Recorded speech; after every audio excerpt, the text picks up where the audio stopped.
अस्सलाम वालेकुम नाज़रीन, प्रोग्राम अदब दीप में आपका मेज़बान शहजाद असलम राजा हाजिर है। नाज़रीन, आज हमारे प्रोग्राम में अदब भी है, अदीब भी है। जी हाँ जी, आज जो हमारी मेहमान शख्सियत हैं उनकी हाल ही में एक नई किताब कालम का मजमूआ कलम और तासुरात मंजरे आम पर आए हैं।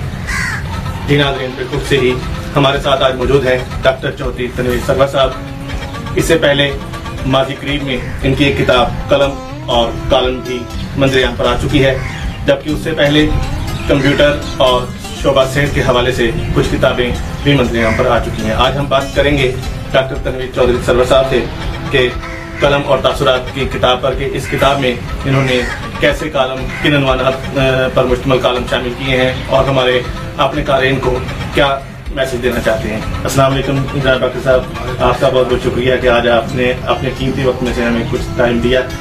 सबसे पहले ये बताएं कि आपने ये जो आपकी नई किताब आई है कलम और तासुरात, इसमें क्या आपने पैगाम दिया है अपने पढ़ने वालों को और किस मौज़ूआत पर कालम जो है वो आपने?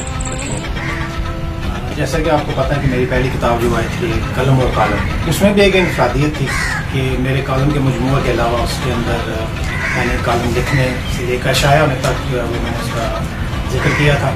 इसी तरह ये किताब भी थोड़ी सी इंफरादियत इसमें भी मैंने रखी है कि इसमें मेरे कालम के तो जितने भी वो कालम मेरे छपे हैं मुख्तलिफ अखबारात में शाया हुए हैं वो तो हैं ही हैं, लेकिन इसके अलावा जो मैंने सेहत पर कुछ फीचर लिखे हैं तो वो भी मैंने इसमें शामिल किए। तो इस लिहाज से ये, क्योंकि कालम तो मेरे जितने भी हैं वो पता आपको कि मैं उसके माशी मसाइल, समाजी और माशरती मसाइल जितने भी हैं उन पर मेरे ज़्यादातर कालम होते हैं और दूसरे मैं सेहत पे लिखता हूँ। ये दो ही मेरी पहचान है। सबसे पहले मेरी जो पहचान बनी वो सेहत के हवाले से है, क्योंकि मैंने जब लिखना शुरू किया था तो मैंने सेहत के हवाले से लिखा था और फिर आहिस्ता आहिस्ता जो है वो मैं दूसरे कालम में दूसरे मौज़ूआत को भी जो है वो अपने कालम का हिस्सा बनाता है। डॉक्टर साहब, जब हम किसी मुसन्निफ या शायर से जब मिलते हैं, जब हम उनसे पहला सवाल करते हैं कि आपको लिखने का कब शौक है, कुछ कहते जी मैं बचपन से लिख रहा था, कुछ कहते जी मैंने बच्चों के लिए लिखना शुरू किया, कुछ ने कहा जी मैं जवानी में लिखना शुरू किया, कुछ ने कहा जी मैंने तालीम मुकम्मल होने के बाद शुरू किया। तो अगर हम यही सवाल आपसे करें तो आपका क्या जवाब होगा? बिल्कुल, ये बिल्कुल सही है कि मैं ये सवाल अच्छा आपका कि बचपन से कहते हैं, तो मैं भी यही कहूँगा कि बचपन से मैंने शुरू किया है। 8वीं जमात में कहा जाता है तो उस वक्त मैंने, क्योंकि उस वक्त आपको पता है कि छोटी छोटी किताबें हुआ करती थी जो उस ज़माने में 4 आने 8 आने की मिलती थी, और मेरा वो शौक होता था। मेरी जो अलमारी है वो निसाबी किताबों के अलावा उन किताबों से भी भरी होती थी और अक्सर घर वालों से मुझे उस पर डांट भी पड़ती थी कि ये तुम सारा दिन ये कहानियाँ पढ़ते रहते हो। तो इसी तरह मैं एक दिन मुझे वाक़या भी याद आ रहा है कि एक मेरा दोस्त था, उसने नावल लेके आया तो मैंने उससे वो नावल लिया पहली दफ़ा ज़िंदगी में। वो घर ले आया, मैं, हमारे वालिद साहब थोड़ा ज़रा सख्त भी है कि वो पढ़ाई की तरफ जो कहते हैं कि बच्चे ज़्यादा नहीं, ये दूसरे तरफ नहीं जाना चाहिए। तो नावल देखा, वो थोड़ा इश्किया सा नावल था, उन्होंने थोड़ा सा देखा तो उन्हें गुस्सा आ गया। तो मुझे कहते हैं ये जवाब भी वापस कर दिया उससे ये भी तुम्हारी उम्र नहीं है पढ़ने की। वो मैंने वापस कर दिया। फिर कहानियाँ वानियाँ मैं पढ़ता रहता था, उन्हें पता है कि पढ़ता है। और 8वीं में ही मैंने पहली कहानी लिखी थी टार्ज़न की वापसी माशाल्लाह। और वहाँ का जो मकामी एक पब्लिशर था तो उसको मैंने दिखाई। उस ज़माने में उसने मुझे 5 रुपये दिए। उस ज़माने में 5 रुपये जो है बहुत काफ़ी हुआ करते थे। तो मेरे साथ मेरा एक दोस्त था, हम दोनों ने यशी बड़ी की, खाया पिया और फिर उसकी हमने किताबें ही खरीदी।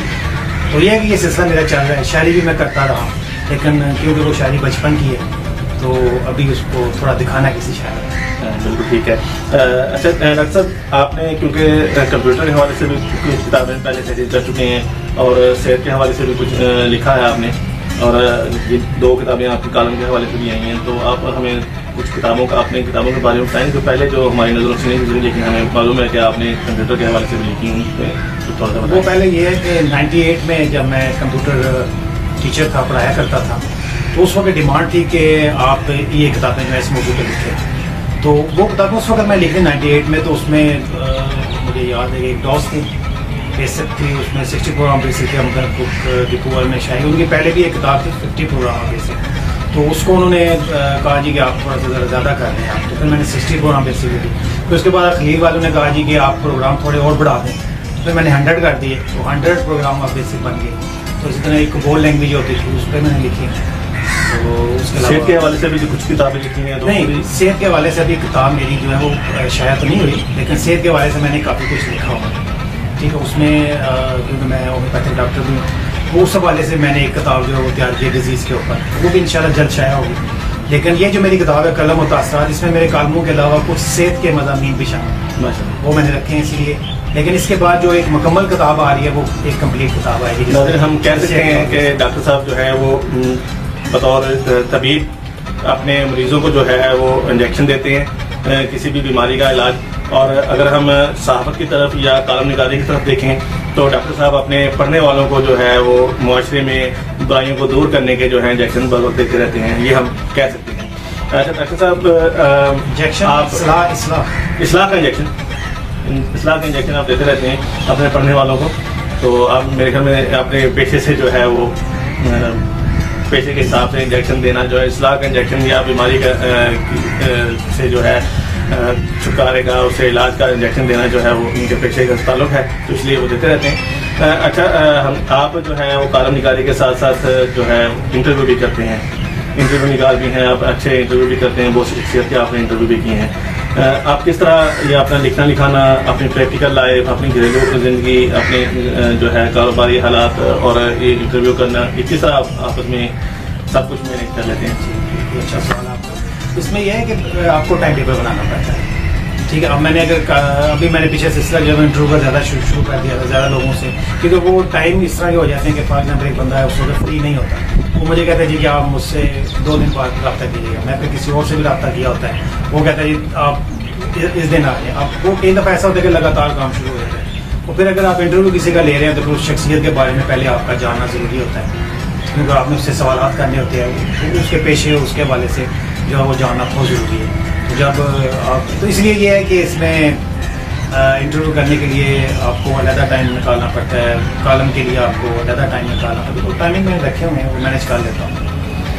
اچھا, آپ نے انٹرویو بھی بہت سے شخصیت کے اور کافی سارے آپ نے انٹرویو کیے ہیں, کیا کوئی آپ کا ایسا ارادہ ہے مستقبل قریب میں کہ آپ انٹرویو پر مشتمل جو ہے کتاب ایک ہمارے سامنے لا سکیں؟ ہاں جی, راج صاحب اس لیے کہنے ہیں کہ میں نے راج صاحب کا بھی انٹرویو کیا ہوا ہے, تو انشاءاللہ میرا بلکہ اب ارادہ ہے کہ ان کو میں مینیج کروں. جتنے بھی کافی ہو چکی ہیں, محل ہے 58 ویک, تو میں انٹرویو کر چکا ہوں.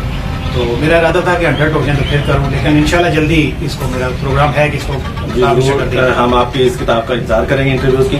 اچھا, آپ نے اپنی ایک ادبی تنظیم بھی بنائی ہے FJ رائٹر فورم پاکستان کے نام سے, تو اس کے بارے میں کچھ تھوڑا سا بتانا چاہیں گے؟ FJ کیا ہے؟ FJ اصل میں میری والدہ کا نام ہے, جس کو میں نے شارٹ کر دیا ہے فضیلہ جہاں, اس کو میں نے FJ کر دیا, FJ رائٹرز فورم.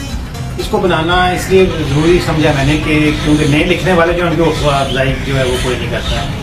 تو یہ انشاءاللہ تعالیٰ جو ہم نے فورم بنایا ہے جس میں آپ بھی انشاءاللہ شامل ہیں, تو اس میں ہم کوشش کریں گے جو نئے لکھنے والے ہیں ان کی حوصلہ افزائی ہو.